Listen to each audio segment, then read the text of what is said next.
Hello everyone, welcome back to another video, and instead of playing a game, I'll just be reviewing this game that I just finished playing. And I didn't record myself because I just wanted to fully concentrate because it would have been it's a very important game since it carried me to 1700. Previously I was at 1696, and if I won this game, which I did, I would be at 1710. So my opponent for this round is a 1623 rated player, and as you can see I'm playing 10 minute per side with no increment. Now this wasn't really what I hoped for. Usually you might know I play 15 minute with 10-second increment, but unfortunately I couldn't find an opponent in that particular time frame, so I decided to play 10+0 rapid since usually it's the most played. But I started out with e4. Now, I moved to this move since I feel like I know it a bit better than c4 and d4. And I've actually recently just made a repertoire on Lichess, which I learned all the different responses from black.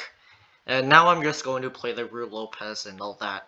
But I've prepared against like the Sicilian, Caro-Kann, the French, the Modern, the Petrov defense, and all that kind of stuff. So my opponent plays the Sicilian, and now I get a bit excited since previously before playing this game, I actually prepared quite a lot against the Sicilian, especially the Najdorf, where later black plays a move a6 after he develops a knight, white develops the knights and all that, but I actually prepared until like move 12 or 11, I think, on one of the lines. And on all the other lines I prepared to like move at least 10, so I thought I was quite comfortable with the Sicilian, but he plays this move. Now, I'm not too familiar with this move. I've only been studying the Najdorf and the Dragon, so this move sort of surprised me a bit, but I know the first few moves in this variation, and d4 is one of them. So d4 after takes, there is an exchange, and white is a bit better since the queen is out and about, it's more centralized, and white has a pawn on e4, so I thought this was good. He plays e6, which is the best move, and I developed my knight. This is a good move, but I guess it's not really the best. Best move is like bishop to f4. I guess it also works, but I sort of just went with a natural developing move. I thought it also sort of protects my pawn in case if my queen gets kicked out of the center later on. But he goes knight e7, which is sort of a weird move since I thought it kind of blocks off this bishop. He might develop this way though later on. And I sort of felt like he was trying to get something like d5. And to put some extra defense on that square, I played the move bishop to c4, which is an inaccuracy. Now this move doesn't make me just lose on the spot like a blunder, but it does sort of reduce my advantage by 0.6, which is not that much, but bishop to f4 was the best move. So brings out the knight, and I brought my queen all the way back. Now the engine says to bring the queen to e3, but I didn't really like that it sort of blocks out the potential developing squares of my bishop. Obviously not to h6, but maybe like f4, maybe g5 later. So I didn't really put the queen on one of these squares. And I also didn't really want to put the queen on d3 in case if my bishop ever wants to retreat back to f1. So I just moved my queen all the way back to d1. It's an inaccuracy. It actually lowers my advantage by quite a lot, so that now the position is quite equal, but g6. Now g6 is a mistake. I am not entirely sure why it is such a bad move, but a6 is best here. Now, I guess in the Najdorf, as you know, a6 is played to stop any pieces from going to b5. But right now, I really don't want to put my pieces on b5. But I just castle here. Castling is a good move. Once again, bishop to f4 is best. I was also thinking of bishop to e3, but on the other hand, I was like, why not just castle instead of...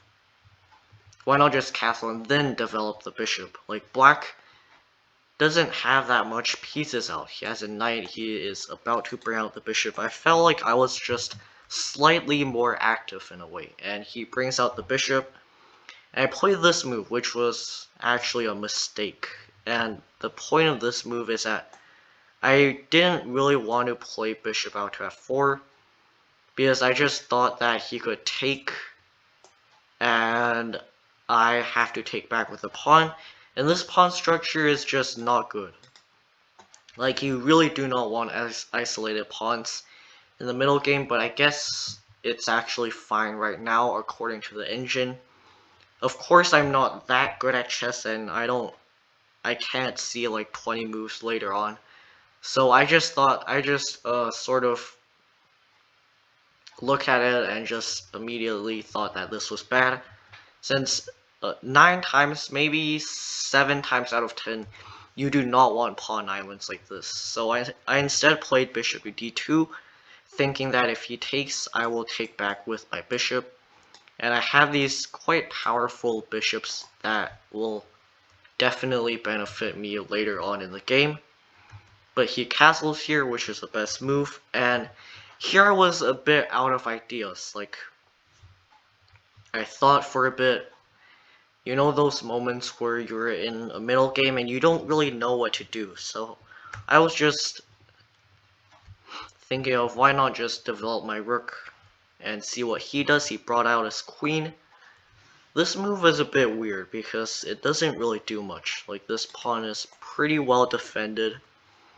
And I thought that why not just kick the queen away. Now, admittedly, I did think that this was not the best move since it sort of makes some light square weaknesses surrounding my king, and if he gets this bishop to like one of these squares, then it can be pretty bad. So I did think this was maybe not the best move, but here I wasn't really able to find that good of a move. Like, queen of c1 according to the engine is the best move, but I don't really understand what the purpose of this move is, other than trying to trade off this bishop, which is a common idea in many of these positions.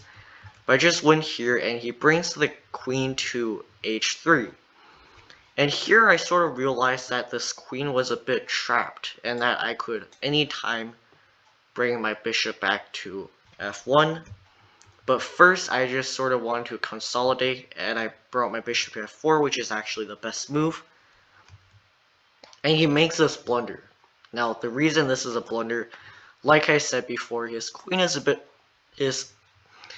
suspicious looking on h3, and my pieces are pretty well coordinated that they are so well coordinated enough that they can actually trap the queen.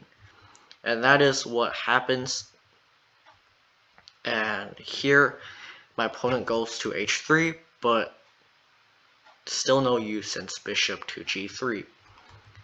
And the funny thing is that my opponent didn't even resign. He actually just disconnected. Maybe he closed his tab or disconnected his Wi-Fi, but it's not that respectful. He sort of just rage quitted, but that's okay because I still won. And he was responsible, she, them, they were responsible for getting me to 1710. And in this position, I could still just take the queen and be in a better position, since these pawns are very weak. Like I said before, when I had the c pawns, I didn't want to go for them because they're weak. Here they're very weak, and they could be targets later on in the game. And it is +2, so that means I have a 2-point advantage, but why would I do that when I can just trap the queen, right? So I went for this. My opponent didn't play that. He just closed a tab right here. And I'm pretty happy about this. 1700 is a good accomplishment. It's not like top tier level chess, but I am pretty happy about this. And I guess that'll be it for today, and I'll see you in my next video. Goodbye.